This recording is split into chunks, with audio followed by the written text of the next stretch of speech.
Hi friends, இன்றைக்கி வந்து என்னுடைய கணவர் 1 கிலோ சிக்கன் எடுத்துகிட்டு வந்திருந்தாரு.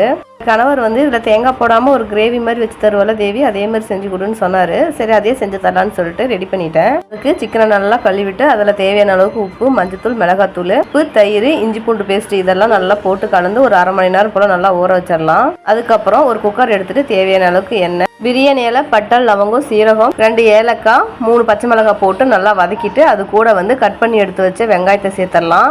வெங்காயம் நல்லா வதங்கினதுக்கப்புறம் நார்மல் சைஸில் 3 தக்காளி கட் பண்ணி சேர்த்துருந்தேன்.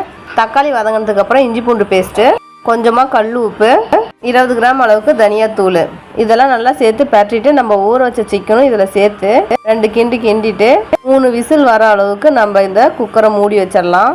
3 விசில் வந்ததுக்கப்புறம் ஓப்பன் பண்ணி பார்த்தா ரொம்பவே சூப்பராக கமகமன்னு நம்ம சிக்கன் மசாலா ரெடி ஆயிடுச்சுங்க. சிக்கன் வாசனை வந்தோடனே நம்ம ஜாக்கியை வந்து அடக்கவே முடியல. அடுத்த வீட்டுக்கு குழம்பு ஊற்றி கொடுத்துட்டு நாங்களும் சாப்பிட்டுட்டு ஜாக்கிக்கு இன்னைக்கு வயிறு ஃபுல்லாக சாப்பாடு போட்டாச்சுங்க.